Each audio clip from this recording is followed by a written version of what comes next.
بسم الله الرحمن الرحيم. الحمد لله الذي أنزل على عبده الكتاب ولم يجعل له عوجا قيما لينذر بأسا شديدا من لدنه ويبشر المؤمنين الذين يعملون الصالحات أن لهم أجرا حسنا ماكثين فيه أبدا وينذر الذين قالوا اتخذ الله ولدا ما لهم به من علم ولا لآبائهم كبرت كلمة تخرج من أفواههم إن يقولون إلا كذبا فلعلك باخع نفسك على آثارهم إن لم يؤمنوا بهذا الحديث أسفا. إنا جعلنا ما على الأرض زينة لها لنبلوهم أيهم أحسن عملا وإنا لجاعلون ما عليها سعيدا جرزا. أم حسبت أن أصحاب الكهف والرقيم كانوا من آياتنا عجبا إذ أوى الفتية إلى الكهف فقالوا ربنا آتنا من لدنك رحمة وهيئ لنا من أمرنا رشدا. فضربنا على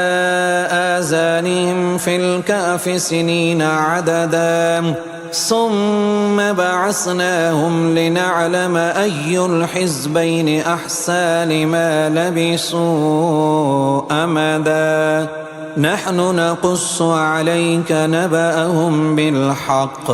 إنهم فتية آمنوا بربهم وزدناهم هدى وربطنا على قلوبهم إذ قاموا فقالوا ربنا رب السماوات والأرض لن ندعو من دونه إلها لقد قلنا إذا شططا. هؤلاء قوم اتخذوا من دونه آلهة لولا يأتون عليهم بسلطان بين فمن أظلم ممن افترى على الله كذبا. وإذ اعتزلتموهم وما يعبدون إلا الله فاووا إلى الكهف ينشر لكم ربكم من رحمته ويهيئ لكم من أمركم مرفقا. وترى الشمس إذا طلعت تزاور عن كهفهم ذات اليمين وإذا غربت تقرضهم ذات الشمال وهم في فجوة منه ذلك من آيات الله. من يهد الله فهو المهتد ومن يضلل فلن تجد له وليا مرشدا. وتحسبهم أيقاظا وهم رقود ونقلبهم ذات اليمين وذات الشمال وكلبهم باسط ذراعيه بالوصيد لو اطلعت عليهم لوليت منهم فرارا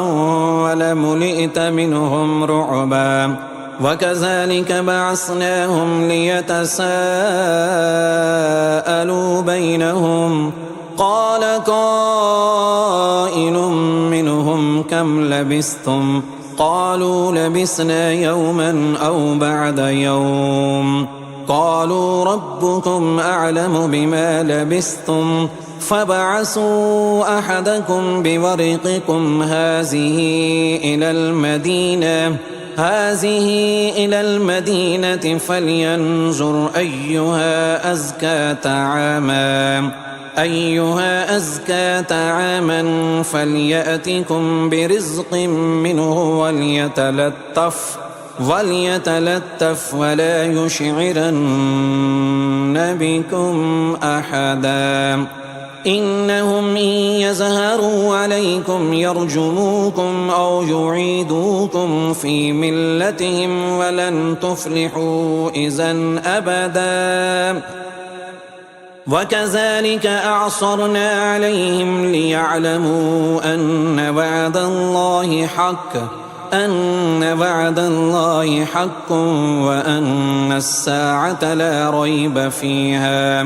إذ يتنازعون بينهم أمرهم فقالوا بنوا عليهم بنيانا ربهم أعلم بهم قال الذين غلبوا على أمرهم لنتخذن عليهم مسجدا سيقولون ثلاثة رابعهم كلبهم ويقولون خمسة سادسهم كلبهم رجما بالغيب ويقولون سبعة وثامنهم كلبهم قل ربي أعلم بعدتهم ما يعلمهم إلا قليل فلا تمار فيهم إلا مراء ظاهرا ولا تستفت فيهم منهم أحدا ولا تقولن لشيء إني فاعل ذلك غدا إلا أن يشاء الله واذكر ربك إذا نسيت وقل عسى أن يهديني ربي لأقرب من هذا رشدا ولبثوا في كهفهم 300 سنين وازدادوا 9 قل الله أعلم بما لبثوا له غيب السماوات والأرض أبصر به وأسمع ما لهم من دونه من ولي ولا يشرك في حكمه أحدا واتل ما أوحي إليك من كتاب ربك لا مبدل لكلماته ولن تجد من دونه ملتحدا واصبر نفسك مع الذين يدعون ربهم بالغداة والعشي يريدون وجهه ولا تعد عيناك عنهم تريد زينة الحياة الدنيا ولا تطع من أغفلنا قلبه عن ذكرنا واتبع هواه وكان أمره فرطا وقل الحق من ربكم فمن شاء فليؤمن ومن شاء فليكفر إنا أعتدنا للظالمين نارا أحاط بهم سرادقها وإن يستغيثوا يغاثوا بماء كالمهل يشفي الوجوه بئس الشراب وساءت مرتفقا إن الذين آمنوا وأملوا الصالحات إنا لا نضيع أجر من أحسن عملا أولئك لهم جنات عدن تجري من تحتهم الأنهار يحلون فيها من أساور من ذهب ويلبسون ثيابا حزرا من سندس واستبرق متكئين فيها على الأرائك نعم الثواب وحسنت مرتفقا واضرب لهم مثل الرجلين جعلنا لأحدهما جنتين من أعناب وحففناهما بنخل وجعلنا بينهما زرعا كلتا الجنتين آتت أكلها ولم تظلم منه شيئا وفجرنا خلالهما نهرا وكان له ثمر فقال لصاحبه وهو يحاوره أنا أكثر منك مالا وأعز نفرا ودخل جنته وهو ظالم لنفسه قال ما أظن أن تبيد هذه أبدا وما أظن الساعة قائمة ولئن رددت إلى ربي لأجدن خيرا منها منقلبا قال له صاحبه وهو يحاوره أكفرت بالذي خلقك من تراب ثم من نطفة ثم سواك رجلا لكن هو الله ربي ولا أشرك بربي أحدا ولولا إذ دخلت جنتك قلت ما شاء الله لا قوة إلا بالله إن ترني أنا أقل منك مالا وولدا فعسى ربي أن يؤتيني خيرا من جنتك ويرسل عليها حسبانا من السماء فتصبح سعيدا زلقا أو يصبح ماؤها غورا فلن تستطيع له طلبا وأحيط بثمره فأصبح يقلب كفيه على ما أنفق فيها وهي خاوية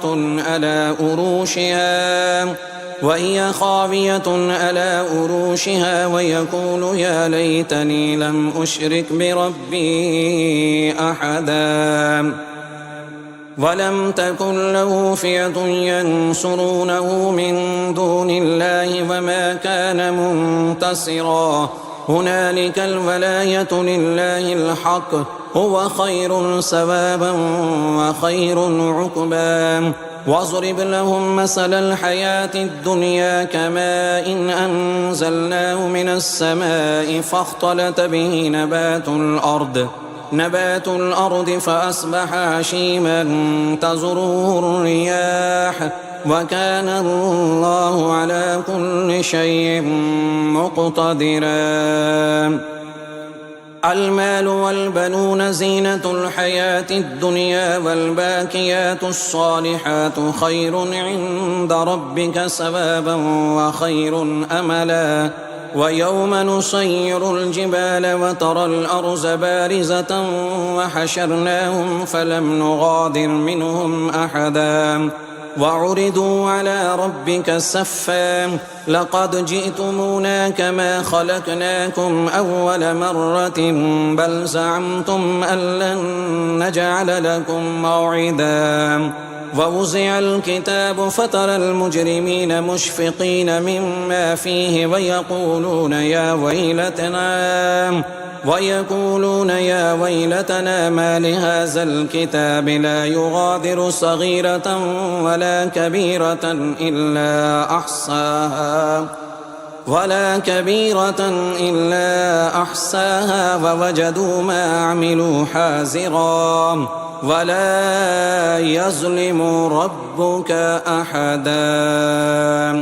وإذ قلنا للملائكة اسجدوا لآدم فسجدوا إلا إبليس كان من الجن ففسق عن أمر ربه أفتتخذونه وذريته أولياء من دوني وهم لكم عدو بئس للظالمين بدلا ما أشهدتم خلق السماوات والأرض ولا خلق أنفسهم وما كنت متخذ المضلين عضدا ويوم يقول نادوا شركائي الذين زعمتم فدعوهم فلم يستجيبوا لهم وجعلنا بينهم موبقا ورأى المجرمون النار فظنوا أنهم مواقعوها ولم يجدوا عنها مصرفا ولقد صرفنا في هذا القرآن للناس من كل مثل وكان الإنسان أكثر شيء جدلا وما منع الناس أن يؤمنوا إذ جاءهم الهدى ويستغفروا ربهم إلا أن تأتيهم سنة الأولين أو يأتيهم العذاب قبلا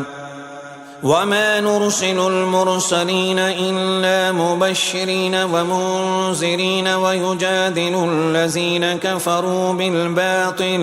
كفروا بالباطل ليدحضوا به الحق واتخذوا آياتي وما أنذروا هزوا ومن أظلم ممن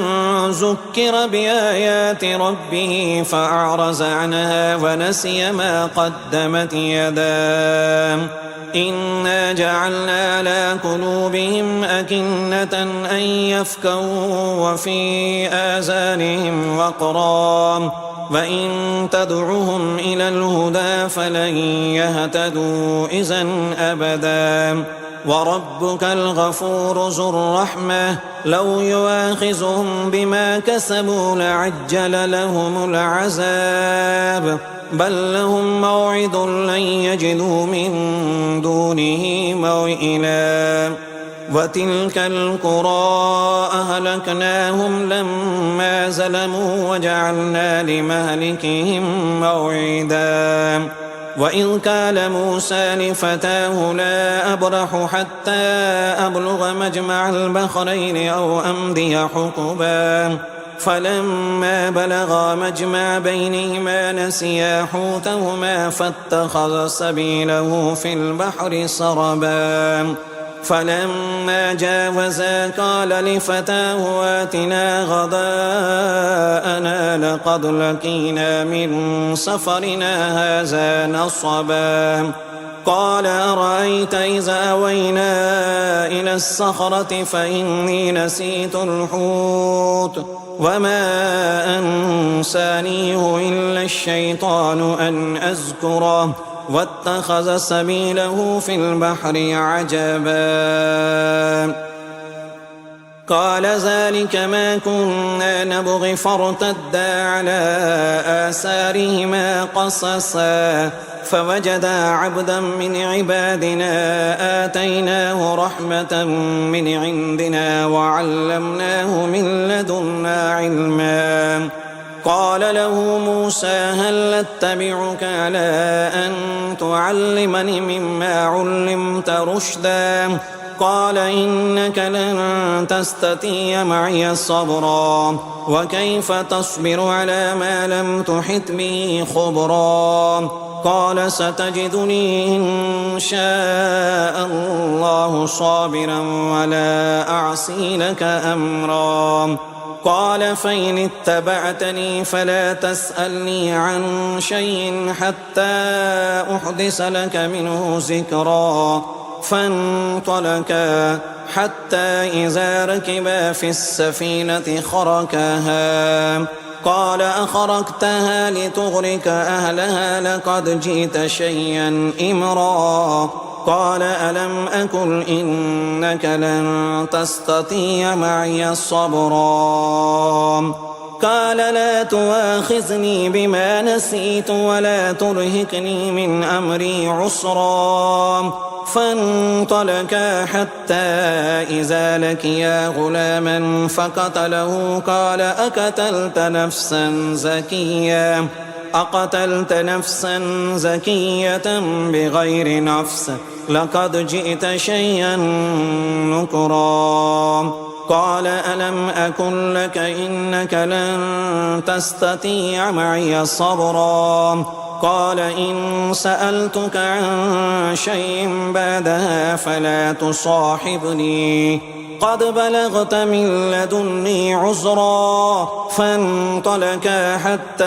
إذا أتيا أهل قرية استطعما أهلها فأبوا أن يزيفوهما فوجدا فيها جدارا يريد أن ينقض فأقاما قال لو شئت لاتخذت عليه أجرا قال هذا فراق بيني وبينك سأنبئك بتأويل ما لم تستطع عليه صبرا أما السفينة فكانت لمساكين يعملون في البحر فأردت أن أعيبها وكان وراءهم ملك يأخذ كل سفينة غصبا وأما الغلام فكان أبواه مؤمنين فخشينا أن يرهقهما طغيانا وكفرا فأردنا أن يبدلهما ربهما خيرا منه زكاة وأقرب رحما وأما الجدار فكان لغلامين يتيمين في المدينة وكان تحته كنز لهما وكان أبوهما صالحا فأراد ربك أن يبلغا أشدهما ويستخرجا كنزهما رحمة من ربك وما فعلته عن أمري ذلك تأويل ما لم تسطع عليه صبرا ويسألونك عن ذي القرنين قل سأتلو عليكم منه ذكرا إنا مكنا له في الأرض وآتيناه من كل شيء سببا حتى إذا بلغ مغرب الشمس وجدها تغرب في عين حمية ووجد عندها قوما قلنا يا ذا القرنين إما أن تعذب وإما أن تتخذ فيهم حسنا قال أما من ظلم فسوف نعذبه ثم يرد إلى ربه فيعذبه عذابا نكرا وأما من آمن وعمل صالحا فله جزاء الحسنى وسنقول له من أمرنا يسرا ثم أتبع السببا حتى إذا بلغ مطلع الشمس وجدها تطلع على قوم لم نجعل لهم من دونها سترا كذلك وقد أحطنا بما لديه خبرا ثم أتبع سببا حتى إذا بلغ بين الصدين وجد من دونهما قوما لا يكادون يفقهون قولا قالوا يا ذا القرنين إن يأجوج ومأجوج مفسدون في الأرض فهل نجعل لك خرجا على أن تجعل بيننا وبينهم سدا قال ما مكني فيه ربي خير فأعينوني بقوة أجعل بينكم وبينهم ردما آتوني زبر الحديد حتى إذا ساوى بين الصدفين قال انفخوا حتى إذا جعله نارا قال آتوني أفرغ عليه قطرا فما استطاعوا أن يزهروه وما استطاعوا له نكبا قال هذا رحمة من ربي فإذا جاء وعد ربي جعله دكاء وكان وعد ربي حقا وتركنا بعدهم يومئذ يموج في بعد ونفح في الصور فجمعناهم جمعا وأردنا جهنم يومئذ للكافرين عرضا الذين كانت أعينهم في غطاء عن ذكري وكانوا لا يستطيعون السمع أفحسب الذين كفروا أن يتخذوا عبادي من دوني أولياء إنا أعتدنا جهنم للكافرين نزلا قل هل ننبئكم بالأخسرين أعمالا الذين زل سعيهم في الحياة الدنيا وهم يحسبون أنهم يحسنون صنعا أولئك الذين كفروا بآيات ربهم ولقائه فحبطت أعمالهم فلا نقيم لهم يوم القيامة وزنا ذلك جزاؤهم جهنم بما كفروا واتخذوا آياتي ورسلي هزوا إن الذين آمنوا وعملوا الصالحات كانت لهم جنات الفردوس نزلا خالدين فيها لا يبغون عنها حولا قل لو كان البحر مدادا لكلمات ربي لنفد البحر قبل أن تنفد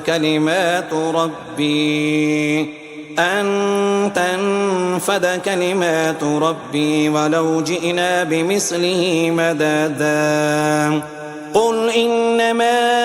أنا بشر مثلكم يوحى إلي أنما إلهكم إله واحد فمن كان يرجو لقاء ربه فليعمل عملا صالحا ولا يشرك بعبادة ربه أحدا.